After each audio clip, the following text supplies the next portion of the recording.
From the fall of empires to the ideas that shaped our souls, this is history without limits. Welcome to Borderless Timeline, where history transcends borders. Of all the ancient tales of the island of Britain, one set of stories takes pride of place. The stories of King Arthur. Arthur, the perfect king. A warrior hero whose exploits have thrilled generation after generation, but century after century. Fearless and flawless, he's the king of a fabulous court, with a queen of enchanting beauty. Arthur, champion of honor and self-sacrifice. His Knights of the Round Table, paragons of chivalry and romance. Their daring quests burnish the glory of their king.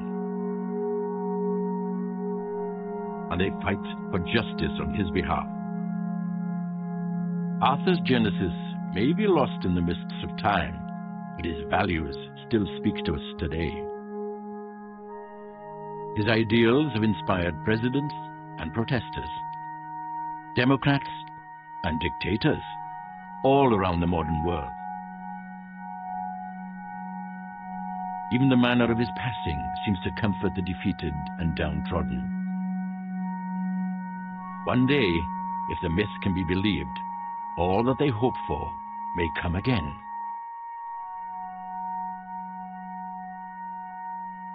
But what are the facts about this mystical king? Archaeologists have scoured Britain to try to pinpoint the location of his fabled court, Camelot. Historians have searched every surviving ancient manuscript for scraps of evidence about the real Arthur. Romantics have sought to follow his quest for the Holy Grail. But have they all been looking in the wrong direction? This is the true story of King Arthur, the legend. Britain, at the end of the Middle Ages, an island torn apart by civil war, desperately hoping for a hero. Off the coast of Wales, a young nobleman is sailing back from exile in France to the land of his fathers. His mission? To capture the crown of England. On the way, his sailors have hoisted a homemade flag, the fire-breathing Red Dragon of Wales, set against green and white, the family colors of a dynasty, the Tudors. Henry Tudor is coming home to do battle with King Richard at Bosworth. It's the culmination of a bloody struggle for the English crown between two power-hungry clans, York against Lancaster, the Wars of the Roses. And Henry comes proclaiming his Welsh blood and asking his fellow countrymen to take up arms with him. He claims the mantle of the Son of Destiny, the long-prophesied Redeemer who comes to restore the fortunes of the Welsh. Henry's progress is full of symbolism, symbolism that was echoed again and again in a book published in that very same year, 1485. The book also had a young hero who would emerge from civil war to claim his destiny as king. It was one of the first volumes ever to be printed and sold widely in Britain. It came from the printing press of William Caxton, the first English printer. Le Mort d'Arthur, The Death of Arthur, by Sir Thomas Malory, tells the whole story of the king and his Knights of the Round Table. It's the legend that we remember to this day. Like Henry Tudor, Arthur becomes king of all England. Like Henry Tudor, significant chapters of his story are written in France. But like Henry Tudor, Arthur's roots are in fact Welsh. In the earliest Welsh stories, he isn't a king, or at least he isn't a historical figure. He's a legendary one. Often he's a giant and a giant slayer. Frequently he's a trickster. He behaves in ways that Mallory would never have allowed him to behave. What we have is a typical legendary hero figure. By 1485, this shape-shifting legend is ready to emerge from the Celtic twilight to dazzle Tudor England. Mallory is writing at the height of the Wars of the Roses. And in the story, he reflects this. You get rival kings fighting for the position vacated by Uther Pendragon, who was the chief king. And Mallory actually says, words to the effect, would that the kings of today had the nobles of yesteryear. He's looking back at this wonderful British world, which he sees as the best place to have been. In Mallory's story, each pretender to the throne is given the chance to draw the true king's sword from an anvil in which it's embedded. Only the boy Arthur succeeds. No one, not even the boy himself, knows that Arthur is Uther Pendragon's true son and heir. Uther Pendragon falls in love with someone else's wife, and he makes a pact with Merlin, the wizard Merlin, and Merlin changes his appearance. So he makes love to this woman, and she doesn't realize what has happened. And this child, who is a child of deceit and adultery, is Arthur. And this child is given to Merlin, and he's schooled by Merlin. And now this unlooked-for son passes the magical test, reclaims the royal sword, and succeeds his dead father. From now on, through all history, he will be known as King Arthur. His court, Camelot, becomes famous far and wide. There, the greatest knights in Christendom gather in a circle of fellowship.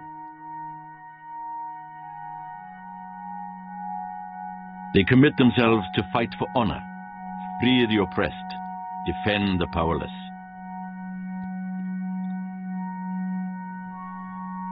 Always defying evil and braving peril, they pursue a mystic search for the Holy Grail, the communion cup of the Last Supper, said to have received Christ's blood at his crucifixion.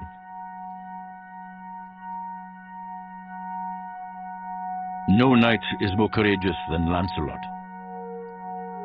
His sword serves the king, but his heart belongs to Arthur's queen, Guinevere. Guinevere is involved in this adulterous relationship. She's never condemned as such. I mean, I think there's this sense that, this is what women are like, which is perhaps not so much to modern taste. And it's interesting that contemporary novels of Guinevere depict her very, very different. She's a lot more verbal apart from anything else. But she is very interesting because she comes straight out of Welsh tradition, so far as we can tell, the earliest elements of Welsh tradition. She develops first just as a queen and consort, then as this figure of conflict, and then finally she climbs her voice in the 20th and 21st century as people begin to say, well, what did women do in the Arthurian legend?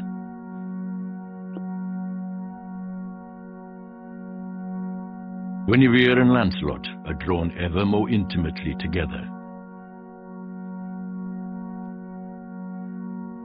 Their slow-burning love ignites.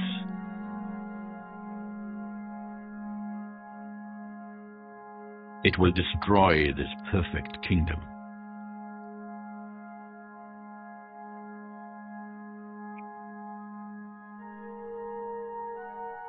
When the lovers yield to their passion, the king's embittered rival, the evil Mordred, uncovers their adultery.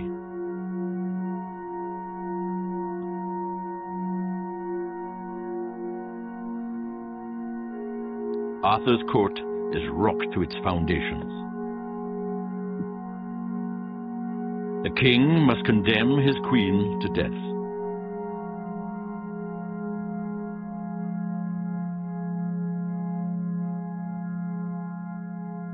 The fellowship of the Round Table is shattered, and Lancelot is exiled from Camelot. When he returns to rescue Guinevere, chaos ensues. Mordred raises an army and seeks to batter the king into submission.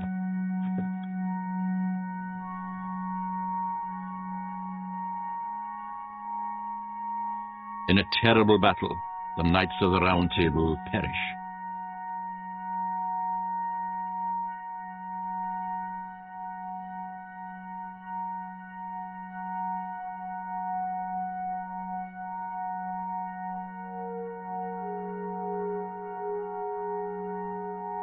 Mortally wounded, Arthur is carried from the battlefield and transported to the mystic Isle of Avalon.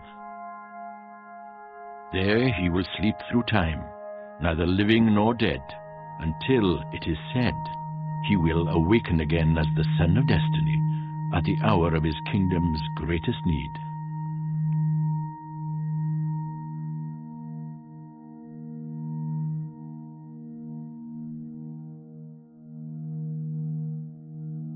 In the real world of 1485, many Welsh people believed that the ancient prophecy had finally come to life.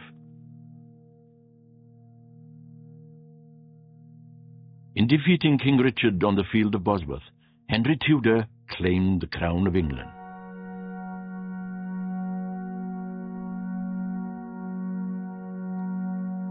To the Welsh, his very flag was a portent straight from the tales of King Arthur. The Welsh banner, the dragon banner, this is the famous red and white dragons, which Merlin prophesies about, that there's a battle between two dragons. It looks as if the white one is going to win, and just at the last minute the red one comes in, dusts up the white one, and is victorious. The red one is Wales.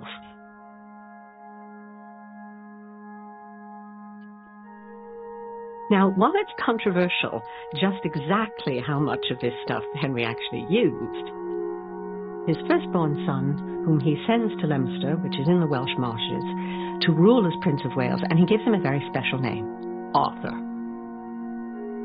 Clearly, at the dawn of the Tudor dynasty, the stories of Arthur were stories to be reckoned with. But where did their power come from? What was their origin? And what historical truth lay in them? In trying to answer these questions, antiquarians and historians have looked back from Henry Tudor's day, a whole millennium, to the time when a British king like Arthur might have lived and breathed.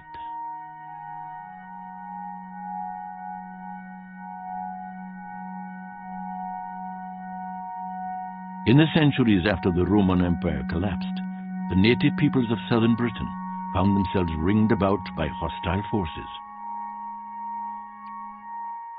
Raids from British tribes from the north, war bands from the west sailing across the Irish Sea. And from the east came powerful invaders from mainland Europe, the Saxons.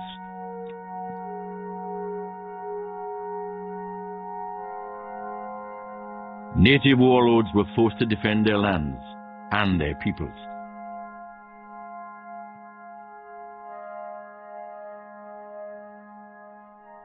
Out of this period emerges a number of battle leaders, petty kings perhaps.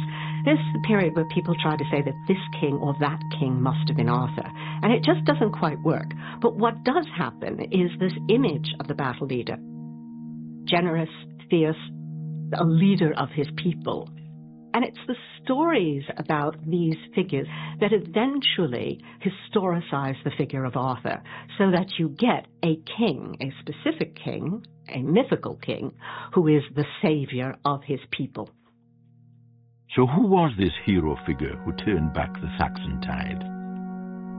What were his values, his culture, and what might his people have seen in him as a hero? In order to understand any of this, we need to go further back in time again. Much further back.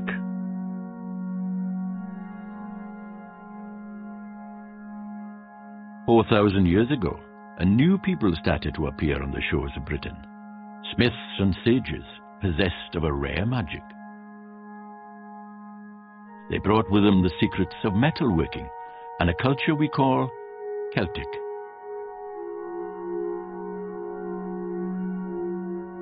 We know them as the Beaker people, from the fine pottery vessels they use in their everyday life, and their rituals. Their beliefs are now lost in the mists of time. We can guess at them only in tales of the old gods and myths of the birth of a wonder child.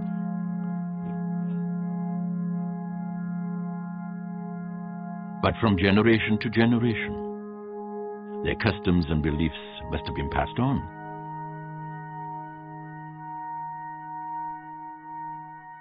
By the late Iron Age, 2,000 years ago, their myths and legends had become part of the fabric of life in Britain. We have some tantalizing glimpses of who these people's heroes might have been. Written down centuries later, the earliest Celtic tales recall strange combinations of gods and humans, using all kinds of magic and trickery. Champions engaged in quests and adventures, forerunners of our King Arthur. Stories of these ancient heroes must have been familiar to every Iron Age child.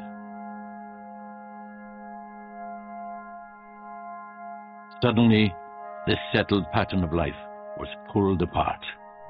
In 43 AD, the Romans invaded Britain, seeking mineral wealth and farmland and slaves and glory. Across lowland Britain, they built massive army camps, like the one at Caerleon in South Wales. Caerleon is a place that will become enormously significant for the way the story of Arthur is told. It is the original model for his court and capital. And what a vibrant place it must have been, this imperial city, as recent excavations have revealed. What we can see here is a new reconstruction that we've had done. It's still in the development stage, but it shows what this part of Caerleon might have been like at the end of the 1st century AD as we imagine it, around about 100. You can see a river ship coming up the Usk from the Severn Estuary, bringing men and materials into Caerleon. Here we have the quayside, which we've been excavating here, where all the materials and the men would have been offloaded. And then we have a fly-through of the Roman buildings that we've been uncovering. And it really gives a tremendous sense of how big some of these buildings were and how imposing and important they must have looked at the time. So Roman Caerleon was far more than a military barracks. Its trading links with the continent would change the lives and beliefs of Britons forever. It's the first and only time that we in Britain became part of a Mediterranean world. Caerleon was a major access route, so the wine that Romans liked to drink, or the olive oil that they liked to put on their food, for example, came in amphorae, in large storage vessels. And it's not just the material things, but also the new gods that Romans brought with them, the new languages, the new ways of dressing and thinking about the world.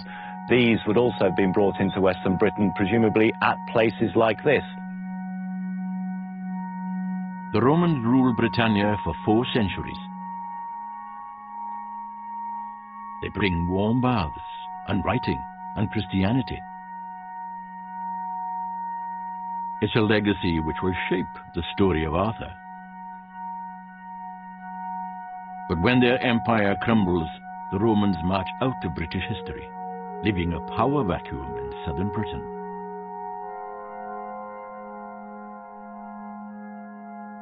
This is the territory on which native British kings were hurried into rearguard action against the new invaders. It is the world of King Arthur. It's also the age of the saints. Religious leaders like Wales's patron saint, David the Waterman, stand for the Christianity that the Romans brought to Britain. They are on a mission to keep the stream of this new faith pure from the invading Saxon infidels. But this is a realm where water itself has always been sacred. The old Celtic gods remain close to the surface of people's lives. It's this ebb and flow of Christian and pagan, Roman and ancient British that we must get into focus if we're to grasp the richness of the Arthurian world.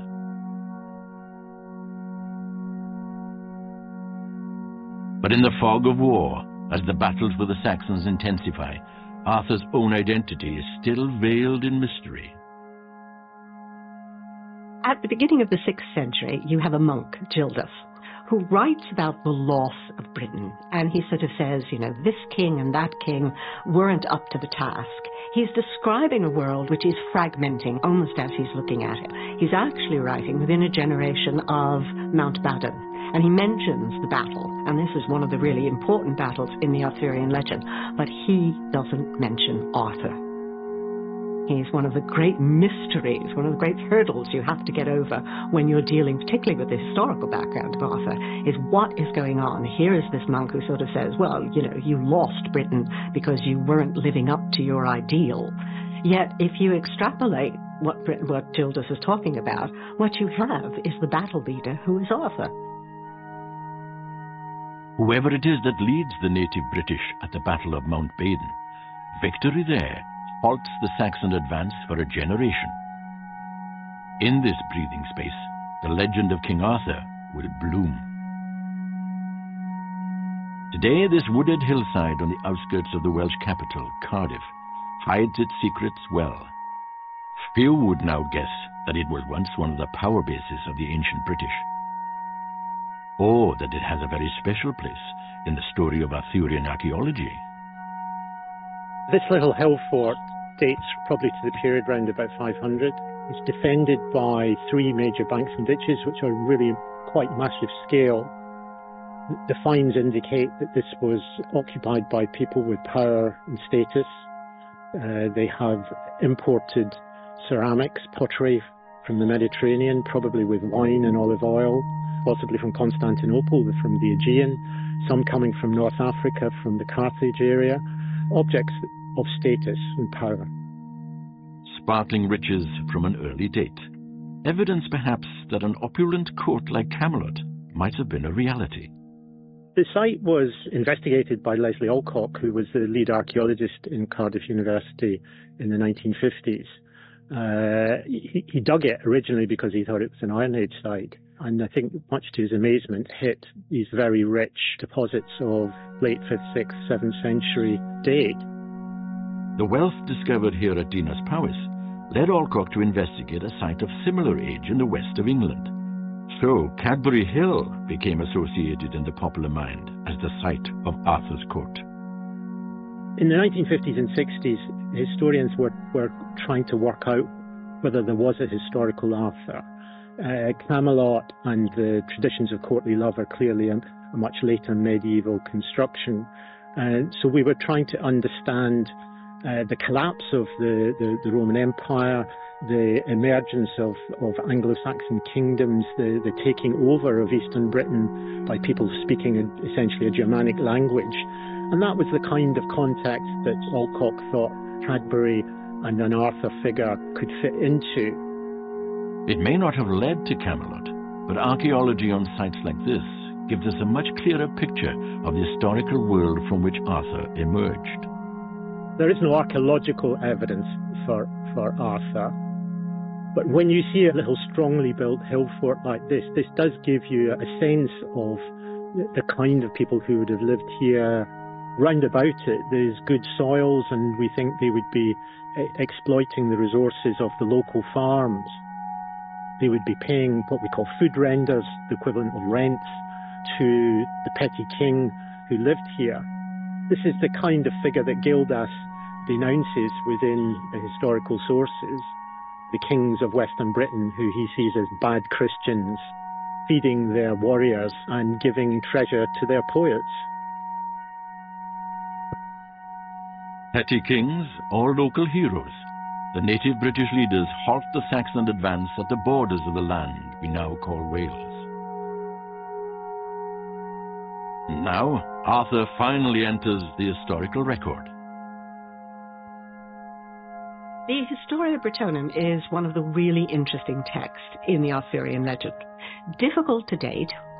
About 9th century is the consensus at the moment. But what it does is it actually presents us with a historical or seemingly historical Arthur, and it puts him in the vanguard of battles. It lists all his battles. It says what a great leader he was. It calls him Dux Bellorum. It's using the sort of vocabulary of the Roman Empire as well.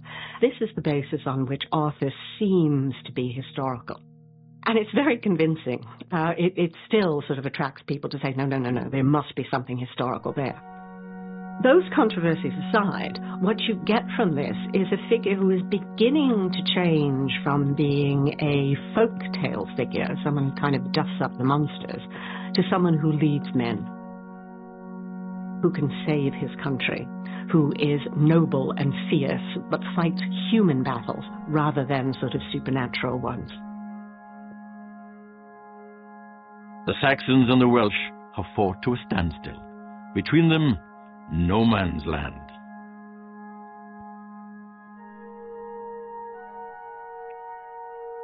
On the English side of the border, the Mercian king Offa constructs one of the largest defensive earthworks anywhere in Dark Age Europe. Offa's Dyke. Over in Wales, Arthur is being remembered more and more clearly as a hero who defended Christian Britain against the infidels from the east.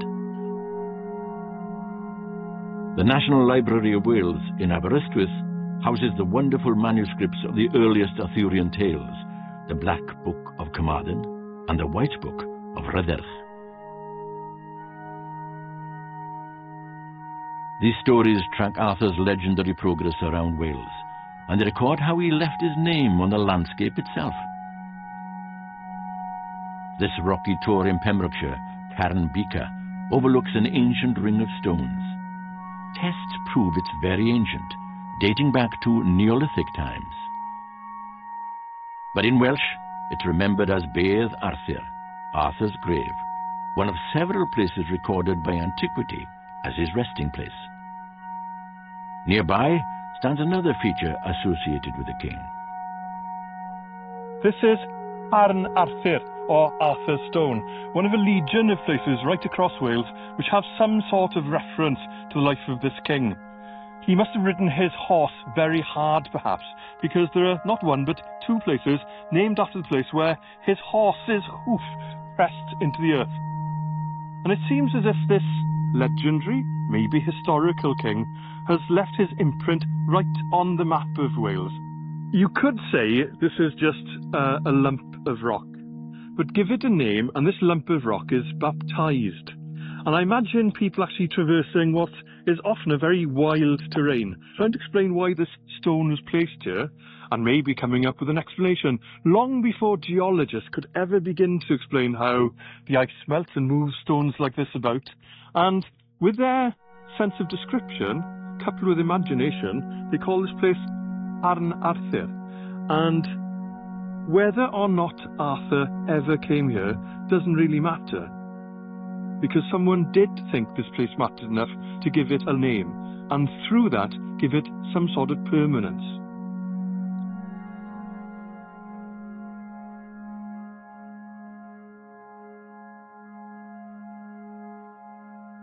For all that his spirit seems to belong here, and for all the prophecies that he will return one day, Arthur, like the Welsh, seems to be retreating into the mountains, a doomed hero figure destined to be remembered only by his own people. But then, our tale takes a strange twist.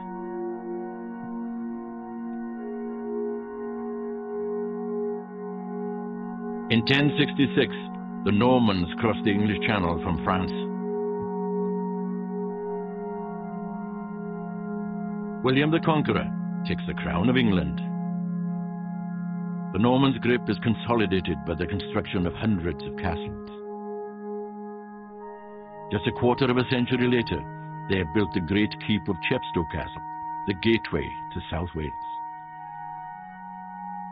Now they can sweep westwards across the coastal strip, building yet more castles. It's from this new territory that the Normans now control, Marcha Walia, or the Welsh Marches, that a new telling of the legend of Arthur emerges in the 1130s. This will be the Arthur who conquers the world. the author takes these stories, which are essentially British stories, and he forges them into this beautiful, coherent tale. Now, the author himself was part Norman and either part Welsh or part Breton. We're not quite sure, but he's certainly a mixed figure. So he kind of bestrides these two worlds. And so he's in a perfect position to kind of forge this new view of Arthur as the king, the leader, the most noble of all men. And this is Geoffrey of Monmouth. Geoffrey of Monmouth grew up close to Roman Caerleon. Walking its ramparts, much more substantial in his day, he saw it as a great imperial city. He describes Arthur's coronation in the city of the Legion, attended by rulers from all over Europe. And thanks to Geoffrey, Caerleon is still welcoming visitors who are in search of King Arthur. This town now is half of what it would have been when the Romans were here. And then Arthur would have come directly after the Romans. And he would have made use of this walled place with an amphitheatre that holds 5,000 people. So for me, Arthur is a Welshman linked to Rome. And he would have said, come here and meet me at my fortress. We have people all over the world that come in, particularly from the US actually, who feel far more at home with owning Arthur than we do. They've come and they search out Caerleon as a place where he would have been. So for me, completely, Caerleon embodies King Arthur's magic. Caerleon is Camelot. Whatever Caerleon was for Geoffrey of Monmouth, some say he was writing propaganda, using the ancient British tales to legitimize the Norman conquest. Noble and warlike, the Normans are the true heirs of Britain's imperial past. Geoffrey as Arthur is a great, fierce battle leader. He's not the kind of kindly king at the round table. He is really very, very aggressive. So you can see how Geoffrey is creating for the Normans this idea that they had a right to the land. The land never belonged to the Anglo-Saxons. It never belonged to the conquering people. It belongs to these Britons, who come ultimately from Troy, so he brings in the classical world as well, give their name to the land of Britain. And in a sense, their ownership is enshrined in this figure of Arthur. Geoffrey's book becomes a medieval bestseller, a big hit across continental Europe.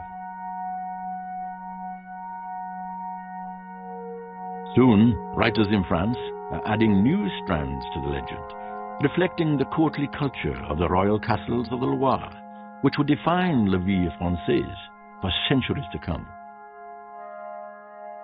The most famous stories are clearly the stories in the romances, and these were originally written in the 12th century by a man named Chrétien de Troyes.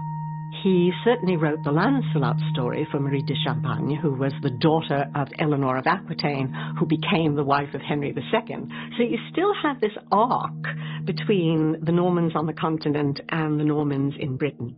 But he chooses these British stories, these wonderful, wonderful stories, and he fits them actually into a hole that Geoffrey leaves. Geoffrey does say at one point that in this period of peace, the Pax Arthuriana, the best men in the world came to Arthur's court. And that's the period in which these wonderful romances are written. Chrétien opens up Arthur's world to embrace the rules of chivalry, what a king should be, what a knight should be, what courtly love should be. The stage is set for Lancelot's fatal romance. He's Arthur's right-hand man, his best friend, the best knight of the realm, the bravest knight, the fiercest knight. But of course, Lancelot falls in love with Guinevere, with Arthur's queen. And you get the kind of eternal triangle. Because in chivalry, a knight was supposed to love a lady who was married and out of his reach. But what is the practical problem if the queen falls in love with the knight? You know there's going to be conflict. Conflict, too, back in Britain. Arthur's role in legitimizing the Norman conquest is not complete. The Normans have yet to secure their grasp on the whole island of Britain, Scotland and upland Wales remain outside their direct control. A new and vigorous king makes it his mission to change all that.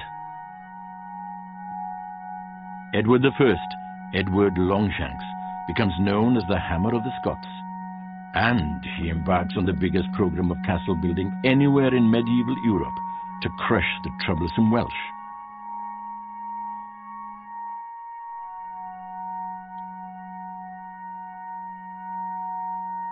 It's said that Edward proclaimed his own son as Prince of Wales in Carnarvon Castle in 1284, claiming for the conquerors the mantle of the Son of Destiny. But even the Hammer of the Scots needed the help of King Arthur. The famous Round Table, now displayed in Winchester's Great Hall, dates from the days of Edward Longshanks. It shows how he sought to legitimize his claims on Britain by associating his court with the court of King Arthur.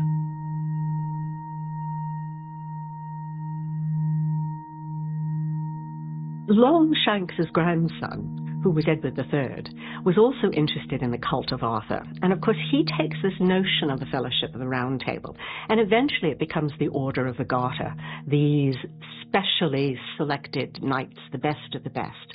And of course, he invests his son, the Black Prince, as the leader of this.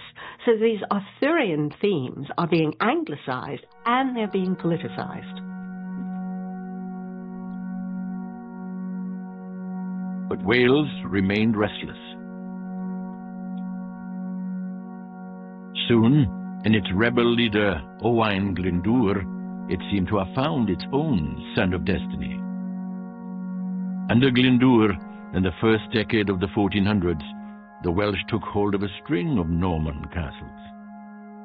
Owain was crowned Prince of Wales at Harlech, and in his court here, a new Welsh Camelot, he laid plans for an independent country.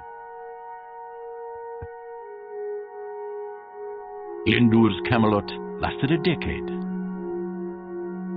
But in the end, his rebellion was crushed before he disappeared into the Welsh mists, leaving little but prophecies that he too, like Arthur, would one day return to redeem his people. But for the whole of the coming century, Britain remained riven by the Wars of the Roses. It was a struggle focused on the legitimate right to succeed to the throne. That's why the story of Arthur became such a fruitful subject for Sir Thomas Malory. One of the dominant themes in this legend is rulership and who should be king, because in the medieval world it was extremely important to have a clear, clean line. And of course, Arthur doesn't actually have a legitimate son. And in the Arthurian legend, part of the conflict, part of the interest, comes from the fact that it's not there. In the real world of 1485, Henry Tudor ended the Wars of the Roses by force of arms. But he still needed to legitimize his dynasty's claim to the crown. When Henry names his son Arthur, Henry VII calls his eldest son Arthur, and this isn't a boy who survives. We end up with Henry VIII. But it's very interesting how he is using this Arthurian legend. It's very controversial as to what exactly Henry is doing. But what we can see, and we're going to see that we've seen it already, and we're going to see it again, is that whenever you use Arthur, he's kind of a way out of a sticky situation. Arthur always takes you to a glorious past. Claiming a link to this glorious past was important for Henry's fellow countrymen too. The Welsh nobility kept ornate scrolls which traced their ancestry back to the native princes of Wales. And further back again, to King Arthur himself. But as the generations passed, Arthur and his importance seemed to recede further and further from mind. Until another great change in British life brought him back to centre stage. It wasn't a change that you'd have expected to breathe new life into an old legend.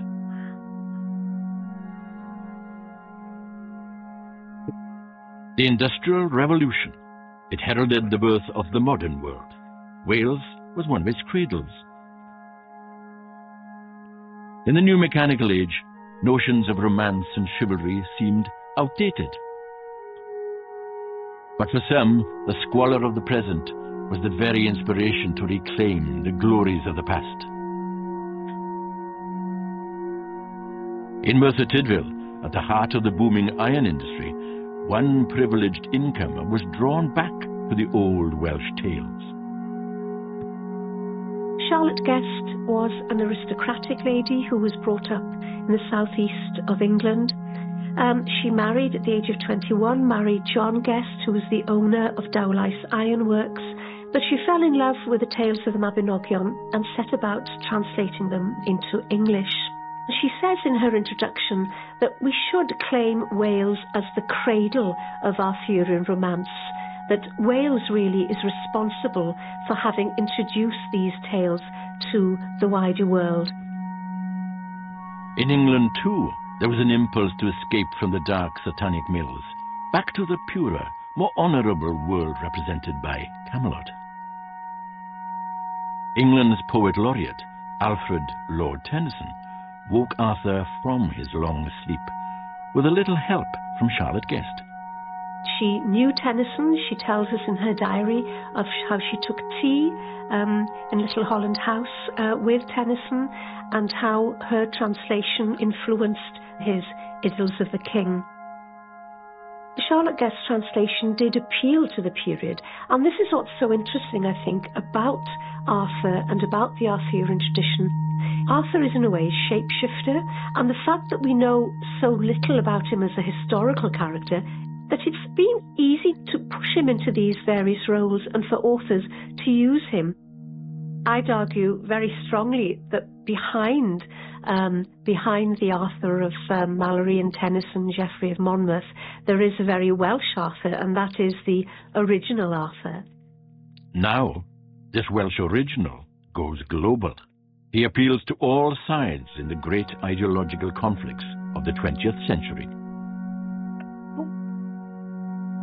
In Nazi mythology, the SS were the Third Reich's Teutonic Knights, Arthur's true heirs. Hitler's lieutenant, Heinrich Himmler, was obsessed with Arthur. He designed a Camelot for his senior Gruppenführers in the castle of Wewelsberg in Westphalia. The focal point was a huge round table. J.R.R. Tolkien took a different view. In The Lord of the Rings, Arthurian figures wage war against fascism. There's a quest, a fellowship, the guiding hand of a wise wizard, and the return of the king, all to protect Middle-earth against an evil dictator. But it was in the 1960s that the world's most charismatic leader became associated with King Arthur. Camelot was a byword for the White House and to President John Fitzgerald Kennedy, a modern-day court of honor and idealism, with a visionary leader ready to guide his people through the dark days of the Cold War. Never have the nations of the world had so much to lose or so much to gain. Together we shall save our planet, or together we shall perish in its flames. It was his widow Jackie who latched on to this image of the White House as Camelot and promoted it in the grief-filled aftermath of Kennedy's assassination. Americans are very attracted to Arthur because he's the good Middle Ages. Americans are slightly suspicious of what is happening in Europe, wars and kings and all kinds of things. But this glorious past, this fictional past, they can deal with, because here is might for right. We ought to have good leaders, and we ought to have people who support the good leaders. And of course, the Kennedy era ends in a curious parallel to Mallory, in that Kennedy was just so full of promise. Whether he would have fulfilled it or not, we don't know. And that's the point. Because he dies young, and we kind of think, what could have been?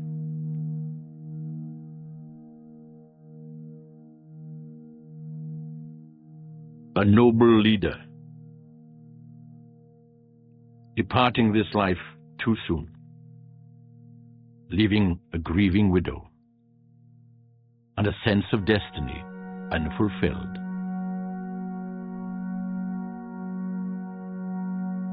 But the prophecy remains.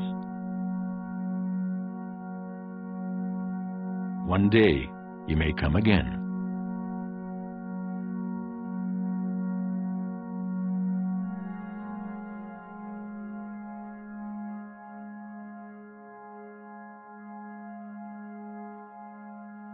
If Arthur's greatest battles in ancient times were with the Saxons, one of his greatest legacies for us today may be the remarkable survival of Welsh identity and culture in the modern world. On match days in Cardiff, the capital of Wales, the Red Dragon is flown proudly. It still has the power to overcome the old enemy. And at least one of Wales's former rugby heroes takes inspiration from his own given name. I sometimes react flippantly and say, of course, I was named after the late king, and wait for the reaction. My first cap, my first appearance for Wales was against England. There was a Celtic Arthurian mist that encircled the city and the stadium. The English came as overwhelming favourites with their legions, and happily, on that day, we won. That whole history, that whole tradition, the occasion, the atmosphere, I felt 10 feet tall. I felt like a king going into battle. We've been next door to a much larger and more powerful nation for our entire history. We need leaders, and the name Arthur invokes somewhere deep inside us a sense that we can produce great leaders, powerful leaders that can inspire a nation, achieve great things. Arthur, as I would call him in Welsh, Arthur in English, Arturo in Italian, and there are endless, it seems, variations around the world. But to me, he was, is, and always will be a great Welsh warrior king. And no one, no historian or anybody else will ever convince me otherwise.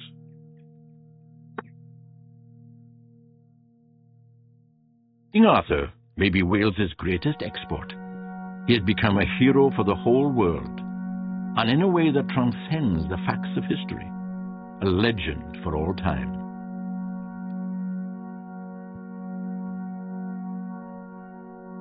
He is a mythical figure, placed in history over and over again, because of the power his story wields to shape that history. He remains King Arthur, the legend. Who was he? Well, he wasn't a historical figure. He's a legendary figure who becomes historicized. And he's perfect. He's the legendary hero. He's the fighter. He's the trickster. He's the giant slayer. It's so easy to historicize that character. And what makes Arthur so powerful is that you can historicize him in different periods. He can be a 6th century king fighting the Saxons. He can be a medieval king. He can be a Victorian king. He can be a 20th century king. He's going to go into the 21st and 22nd century. He's absolutely the perfect figure to project onto him all our ideas of nobility, order, good governance, beauty and romance. It is absolutely the perfect myth. Thank you for exploring the past with us. If you enjoyed this deep dive, subscribe and join our global community. Follow us for more snapshots of history. And remember, the timeline has no borders. We'll see you in the next chapter.